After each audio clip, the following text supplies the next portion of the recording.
సంవత్సరానికి 2 కోట్ల ఉద్యోగాలు ఇవ్వాల్సిన బీజేపీ పార్టీ ఆ మాట నిలబెట్టుకోలేకపోయింది. 20 కోట్ల ఉద్యోగాలు ఇస్తామన్న బీజేపీ పార్టీ మన రాష్ట్రాన్నే కాదు ప్రతి రాష్ట్రాన్ని, దేశంలోని ప్రతి రాష్ట్రాన్ని మోసం చేసిన పార్టీ, యువతను మోసం చేసిన పార్టీ బీజేపీ పార్టీ. మన దేశంలో నిరుద్యోగ సమస్య ఇంత తీవ్రంగా ఉంది కాబట్టే కాంగ్రెస్ పార్టీ ఈరోజు నేషనల్ లెవెల్లో యువకులకు న్యాయం చేయటానికి మేనిఫెస్టోను రిలీజ్ చేసింది.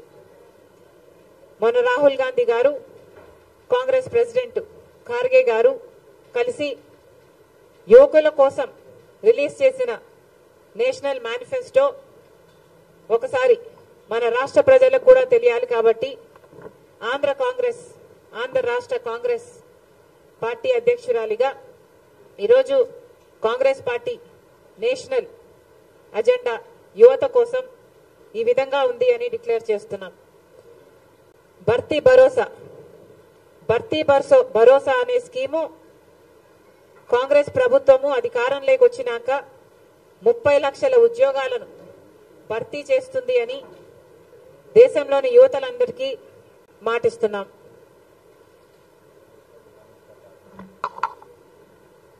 పక్కాగా మొదటి ఉద్యోగం ఇది ఎక్కడా లేని విధంగా అప్రెంటిస్షిప్ కి హక్కు కల్పిస్తూ 25 సంవత్సరాలు తక్కువ వయసున్న ప్రతి డిప్లొమా హోల్డర్ కి, డిగ్రీ హోల్డర్ కి, గ్రాడ్యుయేషన్, పోస్ట్ గ్రాడ్యుయేషన్ ఇలాంటి ప్రొఫెషనల్ కోర్సులు చేసిన వాళ్ళకి ప్రైవేట్ లేదా ప్రభుత్వ సంస్థల్లో ఏడాది పాటు వాళ్ళకి అప్రెంటిస్షిప్ ఇస్తూ వాళ్ళ స్కిల్ డెవలప్మెంట్ కోసం రూపొందించిన పథకం. దీని ద్వారా స్కిల్ డెవలప్మెంట్ కోసం అప్రెంటిస్షిప్ లో చేరిన ఈ యువకులకి సంవత్సరానికి ₹1,00,000 ఇచ్చేలా రూపొందించిన పథకం. పేపర్ లీకుల నుండి విముక్తి కలిగిస్తామని కాంగ్రెస్ పార్టీ మాటిస్తుంది. ఇటీవల చూసాం, ఉత్తరప్రదేశ్ లో అయితేనేమి, మొన్న పక్కన ఉన్న తెలంగాణలో అయితేనేమి పేపర్ లీకులు అయ్యి ఎంతమంది బిడ్డలు ఆత్మహత్యలు చేసుకున్నారో కూడా చూసాం. ఇలాంటివి కాకుండా ఉండడానికి కట్టుదిట్టమైన భద్రత, కఠినమైన కొత్త చట్టాల ద్వారా పేపర్ లీకులు అన్నది జరగకుండా ఉండేటట్టు చూస్తామని కాంగ్రెస్ పార్టీ మాటిస్తుంది. గిగ్ ఎకానమీలో సామాజిక భద్రత. గిగ్ ఎకానమీ అంటే అమెజాన్, జొమాటో లాంటి డెలివరీ బాయ్స్ అయితేనేమి, ఊబర్, క్యాబ్స్ లాంటి డ్రైవర్లు అయితేనేమి, ఇలాంటి వాళ్లకు సింగిల్ జాబ్ ఓరియంటెడ్ గా పనిచేస్తున్న వాళ్ళకి ఈరోజు ఏ మాత్రం భద్రత లేదు. మొన్న చూసాం, ఒక అబ్బాయి డెలివరీ చేయడానికని వెళ్తే డెలివరీ చేసిన తర్వాత బయటికి అపార్ట్మెంట్ నుంచి బయటకు వస్తున్న క్రమంలో కింద పడితే, బాల్కనీ నుంచి కింద పడితే ప్రాణం పోయింది. కానీ ఆ అబ్బాయికి కనీసం ఇన్సూరెన్స్ కూడా ఇవ్వలేదు ఆ కంపెనీ. ఇలాంటివి జరగకుండా ఉండడానికి గిగ్ ఎకానమీలో పనిచేస్తున్న బిడ్డలకు అందరికీ బెటర్ వర్కింగ్ కండిషన్స్ ఉండేలా, వాళ్లకు సోషల్ సెక్యూరిటీ కూడా ఉండేలా ఆ ప్లాట్ఫామ్స్ అన్ని కూడా బాధ్యత వహించి గిగ్ ఎకానమీలో పనిచేస్తున్న వాళ్ళకి తగినంత గౌరవం, తగినంత సెక్యూరిటీ ఇచ్చే విధంగా కొత్త చట్టాలు తీసుకొస్తామని కాంగ్రెస్ పార్టీ మాటిస్తుంది. యువరోషిని ద్వారా 5,000 కోట్లతో ఒక కార్పస్ ఫండ్ ఏర్పాటు చేస్తామని, దీని ద్వారా 40 సంవత్సరాలు కంటే తక్కువ ఉన్న వారికి వారు ఏదైనా ఉద్యోగాలు ఏదైనా చిన్న స్టార్టప్లు చేసుకోవాలంటే వాళ్ళకి ఫండ్ ఇస్తామని కాంగ్రెస్ పార్టీ మాటిస్తుంది. ఇవన్నీ కాంగ్రెస్ పార్టీ ఆలోచన చేసింది అంటే ఈరోజు రాహుల్ గాంధీ గారు పాదయాత్రలో, దిగ్విజయంగా జరుగుతున్న పాదయాత్రలో ఎంతో మంది యువకులు ఆయన దగ్గరికి వచ్చి ఈ సమస్యలు ఉన్నాయి, మేము ఈ సమస్యలు ఫేస్ చేస్తున్నాము, మమ్మల్ని పట్టించుకునే వాళ్ళు లేరు, ప్రభుత్వాలు ఉద్యోగాలు ఇవ్వటం లేదు, ప్రైవేట్ పరంగా ఏ ప్రభుత్వాలు కానీ ప్రోత్సాహాలు ఇవ్వటం లేదు, కార్పొరేషన్ల ద్వారా లోన్లు ఇవ్వటం లేదు. ఇలాంటి ఎన్నో సమస్యలు ఆయన ముందుకు వచ్చాయి. కాబట్టి కాంగ్రెస్ పార్టీ ప్రత్యేకంగా రూపొందించిన మేనిఫెస్టో యువకులకు న్యాయం చేసే ఈ మేనిఫెస్టో. ప్రత్యేకంగా ఆంధ్ర రాష్ట్రంలో యువకులకైతే న్యాయం జరగటం లేదు. ప్రత్యేకంగా ఆంధ్ర రాష్ట్రంలో నిరుద్యోగ సమస్య అతిపెద్ద సమస్యగా మారింది. లక్షల మంది బిడ్డలు ఈరోజు ఉద్యోగాలు లేక చిన్న చిన్న ఉద్యోగాలు 8,000 రూపాయలకు 10,000 రూపాయలకు పనిచేసుకుంటున్న పరిస్థితి ఉంది ఈరోజు. ఎందుకు అని అడుగుతున్నాం. ప్రభుత్వాలు సమాధానం చెప్పాల్సిన అవసరం లేదా అని అడుగుతున్నాం. ఈరోజు కాంగ్రెస్ పార్టీ ప్రశ్నిస్తుంది ప్రభుత్వాన్ని. మీరు 2,30,000 ఉద్యోగాలను, ప్రభుత్వ ఉద్యోగాలను భర్తీ చేస్తాము అని మాటిచ్చి మీ ఎన్నికల ప్రచారాల్లో మీరు మాటిచ్చి అధికారంలోకి వచ్చారు. 2,30,000 ఉద్యోగాలు ప్రభుత్వ శాఖల్లో ఖాళీగా ఉన్నాయి. చంద్రబాబు గారు, అప్పటి ముఖ్యమంత్రి చంద్రబాబు గారు వాటిని భర్తీ చేయలేదు. ఎందుకు చేయలేదు అని ప్రశ్నించారు. ఆ రోజుల్లో చంద్రబాబు గారు 23,000 టీచర్ ఉద్యోగాలు ఖాళీగా ఉంటే ఎందుకు 7,000నే భర్తీ చేస్తున్నారు, సిగ్గులేదా అని తిట్టిన మీరు అధికారంలోకి వచ్చిన తర్వాత మెగా డిఎస్సి వేసి అన్ని టీచర్ ఉద్యోగాలను భర్తీ చేస్తాం, 25,000 టీచర్ ఉద్యోగాలను భర్తీ చేస్తామన్న మీరు ఈరోజు ప్రభుత్వం ఏం చేస్తుంది అని జగన్మోహన్ రెడ్డి గారు రాష్ట్ర యువతకు సమాధానం చెప్పాల్సిన అవసరం ఉంది. 2,30,000 ఉద్యోగాలు ఆ రోజు ప్రభుత్వ శాఖల్లో ఖాళీగా ఉన్నాయి అన్నారు. ఏపీపీఎస్సీ ద్వారా వాటిని అన్నింటినీ భర్తీ చేస్తాము అన్నారు. మరి ఈ రోజు ఎన్ని భర్తీ చేశారు?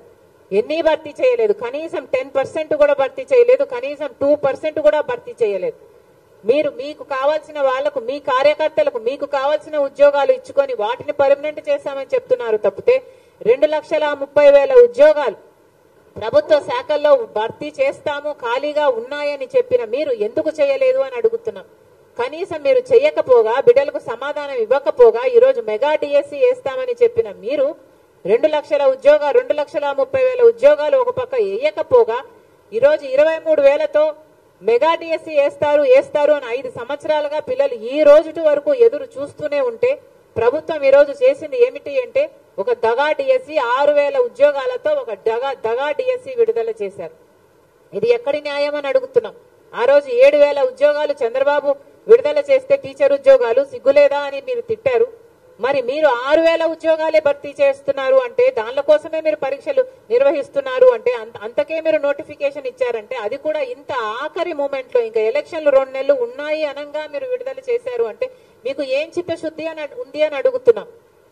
ఇన్ని రోజులు ఏం చేశారు? 5 సంవత్సరాలుగా ఏం చేశారు? మీకు ఆ రోజే తెలుసు 2,30,000 ఉద్యోగాలు ఖాళీగా ఉన్నాయి, భర్తీ చేస్తాము అన్నారు. మీకు ఆ రోజే తెలుసు 23,000 ఉద్యోగాలు, టీచర్ ఉద్యోగాలు ఖాళీగా ఉన్నాయని తెలుసు. మరి 5 సంవత్సరాలు మీరు ఇవ్వకపోగా లాస్ట్ 2 నెలలు ఇచ్చారంటే మరి ఇన్నేళ్లు ఏం చేశారు? మీరు గుడ్డి గుర్రాలకు పళ్ళు తోమారా? రాష్ట్ర ప్రజలకు సమాధానం చెప్పాలి, మన బిడ్డలకు సమాధానం చెప్పాలి. ఎంతమందికి ఉద్యోగాలు ఇస్తున్నారు? ఈరోజు ఉద్యోగాలు లేక బిడ్డలు ఆత్మహత్యలు చేసుకుంటున్నా పట్టించుకునే వాళ్ళు లేరు. మేము కాంగ్రెస్ పార్టీ దానికి విరుద్ధంగా, మీ చర్యలకు విరుద్ధంగా మేము ధర్నా చేయాలని అనుకుంటే ఏం చేశారు? ఎంతమంది కాంగ్రెస్ పార్టీ నాయకుల్ని ఎంతమంది ఎక్కడికక్కడ హౌస్ అరెస్ట్లు చేశారు. అసలు ఒక ప్రోగ్రామ్ గా తీసుకొని ఒక యువకులంతా, యూత్ కాంగ్రెస్ అంతా, ఎన్ఎస్యుఐ అంతా మొత్తం అందరూ కలిసి చేస్తే ఎక్కడికక్కడే అరెస్టు చేశారు.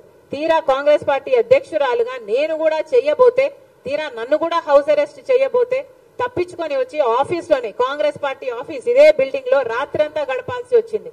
పోలీసుల నుంచి తప్పించుకోవడం. మేమేమైనా టెర్రరిస్టులమా? మేమేమైనా క్రిమినల్స్మా? ఎందుకు చేస్తున్నారు ఇలా అని అడుగుతున్నాం. కనీసం ప్రజలకు, ప్రతిపక్షాలకు కనీసం నిరసన చేసే హక్కు కూడా లేదా? తీరా అంతా చేసి మమ్మల్ని మేము కాపాడుకొని నెక్స్ట్ రోజు ధర్నా చేస్తే మమ్మల్ని తీసుకెళ్లి ఈడ్చుకెళ్లి పోలీస్ స్టేషన్లలో పడేశారు. పోనీ దాంతోనైనా మీకేమైనా చలనం వచ్చిందా? ఉద్యోగాలు ఇచ్చారు అంటే ఏం చేశారు?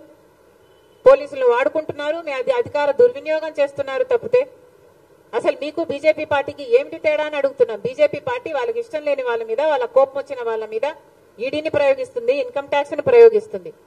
మీరు కూడా అంతే కదా, పోలీసులను ప్రయోగిస్తున్నారు. మరి మీరు బీజేపీ వారసులు అని మీరు అనిపించుకుంటున్నారు కదా, మీరు బీజేపీ వారసులు కాకపోతే మరి ఏమిటి? ఇది ఏం పద్ధతి అని అడుగుతున్నాం. బీజేపీ పార్టీ యువకులను మోసం చేసింది. 2 కోట్ల ఉద్యోగాలు సంవత్సరానికి ఇస్తామని చెప్పి ఇక్కడ జగనన్న గారు కూడా మన యువకుల్ని మోసం చేశారు. 2,30,000 ఉద్యోగాలు మన యువకులకు ఇస్తామని చెప్పి. మరి మీకు బీజేపీ పార్టీకి ఏమిటి తేడా? మీరు ముమ్మాటికి బీజేపీ వారసులనే నిరూపించుకుంటున్నారని మళ్ళీ మళ్ళీ చెప్తున్నాం. ఏమా ఎనీథింగ్ ఎల్స్?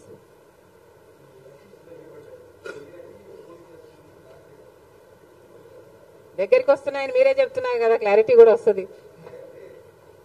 వస్తుంది ఆల్ ఇన్ డ్యూ టైం.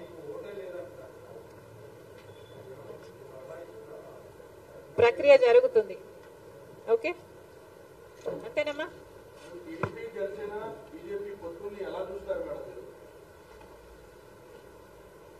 రాష్ట్ర ప్రజలు ఎలా చూస్తున్నారు, మీరు ఎలా చూస్తున్నారు? ఇది ఏం పద్ధతి అని ఎవరికి అనిపించటం లేదా?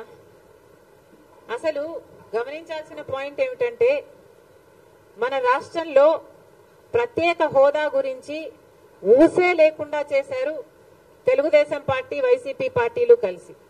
ప్రత్యేక హోదా మనకు ఊపిరి. ప్రత్యేక హోదా లేకపోతే మనం బాగుపడలేం, మనకు భవిష్యత్తు లేదు. 10 సంవత్సరాలుగా అది నిరూపణ అయ్యింది. అయినా కూడా ఈ 10 సంవత్సరాలలో ఎమ్మెల్యేలు ఎంపీలు ఇంతమంది అధికారంలో ఉండి కూడా అసలు ఊసే లేకుండా చేశారు. అసలు ఆ మాటే లేకుండా చేశారు. ప్రత్యేక హోదా అన్న అంశమే లేకుండా చేస్తున్నారు కదా. ఈరోజు మేము కాంగ్రెస్ పార్టీగా వచ్చి మేము కొట్లాడుతున్నాం తప్ప ప్రత్యేక హోదా గురించి తెలుగుదేశం పార్టీ గాని, చంద్రబాబు గారు గాని, వైసీపీ జగన్మోహన్ రెడ్డి గారు గాని ఒక్క నిజమైన ఉద్యమమైనా చేశారా అధికారంలో ఉండి, ముఖ్యమంత్రులుగా ఉండి అని అడుగుతున్నాం. ఈరోజు ప్రత్యేక హోదా మనకు బీజేపీ పార్టీ ఇవ్వలేదు. పోలవరం ప్రాజెక్టు ఇవ్వలేదు. మనకు రాజధాని ఇవ్వలేదు. ఒక్క హామీ కూడా నెరవేరకపోతే మరి చంద్రబాబు గారు బీజేపీ పార్టీతో ఎందుకు పొత్తు పెట్టుకుంటున్నారో సమాధానం చెప్పాలి. ఏం చేసింది బీజేపీ పార్టీ అని పొత్తు పెట్టుకుంటున్నారు? బీజేపీ పార్టీ ఇంత మోసం చేస్తే, ఇంత వెన్నుపోటు పొడిస్తే చంద్రబాబు గారు అంతగా తిట్టి, అంతగా దూషించి మళ్ళీ ఈ రోజు రాష్ట్రం కోసమని నేను పొత్తు పెట్టుకుంటున్నానని చెప్తున్నాడంటే ఇంకా ఏమనాలి మనిషిని? ఈ పెద్ద మనిషి ఊసరి వాళ్ళ కంటే ఎక్కువ రంగులు మారుస్తున్నారు కదా. ఫస్ట్ ఏమో ప్రత్యేక హోదా కోసం పొత్తు పెట్టుకుంటున్నానని చెప్పాడు. ఎన్నికలు గెలిచారు, వాళ్ళ కేబినెట్ లో అధికారం కూడా అనుభవించారు. ఆ తర్వాత లేదు అని తిట్టి మరీ బయటకు వచ్చారు. మళ్ళీ ఇప్పుడు మళ్ళీ మెచ్చుకొని మేము గౌరవిస్తున్నామని చెప్పి మళ్ళీ చేరుతున్నారు. దేనికంటే మీకు గౌరవం? పవన్ కళ్యాణ్ గారు కూడా అడుగుతున్నాను, మోడీ అంటే అపారమైన గౌరవం అన్నారు. దేనికి మీకు అపారమైన గౌరవం? మనకు పోలవరం ఇచ్చినందుకు మీకు అపారమైన గౌరవమా? మన రాజధాని ఇచ్చినందుకు మీకు అపారమైన గౌరవమా? స్పెషల్ చేసి ఇచ్చినందుకు మీకు అపారమైన గౌరవమా? ప్రజలకు సమాధానం చెప్పాల్సిన అవసరం ఉంది. జగన్మోహన్ రెడ్డి గారిని కూడా అడుగుతున్నాం, మీరు ఇంకా తెలివైన వాళ్ళు. మీ పొత్తులు కనిపించవు, ఎందుకంటే మీ అక్రమ పొత్తులు, మీ రహస్య పొత్తులు. చంద్రబాబు గారైనా బహిరంగంగా ప్రజలకు చెప్పి పొత్తులు పెట్టుకుంటున్నారు. జగనన్న గారైతే రహస్యంగానే పొత్తులు పెట్టుకుంటున్నారు. ఇన్ని సంవత్సరాలుగా బీజేపీ పార్టీని ఒక్క ప్రశ్న అడిగింది లేదు. ఇన్ని సంవత్సరాలుగా ఎన్ని బిల్లులుంటే ప్రతి బిల్లులకు మద్దతు ఇచ్చారు జగన్మోహన్ రెడ్డి గారు. ఇన్ని సంవత్సరాలుగా ఎక్కడ వాళ్ళకి ఏ అధికారం కావాలైనా బీజేపీ పార్టీ నాయకులకి మనది పెట్టిందే. ఇక్కడే అడ్డా అన్నట్టుగా ఏది కావాలంటే బీజేపీ పార్టీకి, ఏ ప్రాజెక్ట్ అయినా బీజేపీ పార్టీ తీసుకోవచ్చు, ఏ అధికారమైనా బీజేపీ పార్టీ తీసుకోవచ్చు, ఏ దేనికైనా రెడీ అన్నట్టుగా జగన్మోహన్ రెడ్డి గారు వ్యవహరిస్తూ బీజేపీ బానిసలుగా మీరు ఎందుకు వ్యవహరిస్తున్నారు అని అడుగుతున్నాం. బీజేపీ పార్టీకి తెలుసు అవినీతి చేస్తున్నారు అని బీజేపీ పార్టీ చెప్తూనే ఉంది. మద్యం మాఫియా అంటారు, మైనింగ్ మాఫియా అని చెప్తున్నారు, వాళ్ళ నాయకులే వచ్చి మాట్లాడుతున్నారు. మరి మీకు తెలిసినప్పుడు మీరు ఎందుకు ఏ యాక్షన్ అయినా తీసుకోవడం లేదు ప్రభుత్వం మీద? ఈరోజు మద్యం మాఫియా ఎంత భయంకరంగా జరుగుతుంది. ఈరోజు మన రాష్ట్రంలో మద్యము డిజిటల్ పేమెంట్సే లేవు. ఎవడు మద్యం కొనడానికి వెళ్ళినా క్యాషే, అంటే క్యాషే పెట్టి కొనాలట, డిజిటల్ పేమెంట్సే లేవు. మరి మీరు క్యాష్ పెట్టి కొంటుంటే అసలు ఎంత అమ్ముతున్నారు? స్టేట్ ట్యాక్స్ ఏంటి, సెంట్రల్ ట్యాక్స్ ఏమిటి? అసలు పద్ధతి పాడు ఏది ఉండాల్సిన పని లేదా? కేంద్రంలో అధికారంలో ఉంది, మీరు వాచ్ డాగ్స్ కాదా బీజేపీ పార్టీ? మీరు ఇక్కడ యాక్షన్ తీసుకోవాల్సిన అవసరం లేదా? మీ ఈడీలు, సిబిఐలు, మీ ఎంక్వైరీలు ఇక్కడ ఏం పనిచేయవా? మీకు తొత్తులుగా ఉన్న వారి దగ్గర పనిచేయవు, మీకు వ్యతిరేకంగా ఉన్న వాళ్ళ దగ్గర పనిచేస్తాయి. వాళ్ళని మళ్ళీ లొంగ తీసుకోవడం కోసమే. ఇది ఏం పద్ధతి అని అడుగుతున్నాం. మాఫియా జరుగుతుందని తెలుసు, లిక్కర్ మాఫియా అని మీరే చెప్తున్నారు. సిద్ధమని పెద్ద పెద్ద సభలు పెడుతున్నారు. ఒక్కొక్క సభకి 90 కోట్ల రూపాయలు అవుతుందట. ఎక్కడి నుంచి వస్తున్నాయండి ఈ డబ్బులన్నీ? సిద్ధమని పెద్ద యాడ్ క్యాంపెయిన్ నడుపుతున్నారు. 600 కోట్లు ఖర్చు పెడుతున్నారట. ఎవరి డబ్బులు ఇవి? ఎక్కడి నుంచి వస్తున్నాయి ఈ డబ్బులన్నీ? ప్రజలందరూ కూడా ఆలోచించాల్సిన అవసరం ఉంది. Thank you.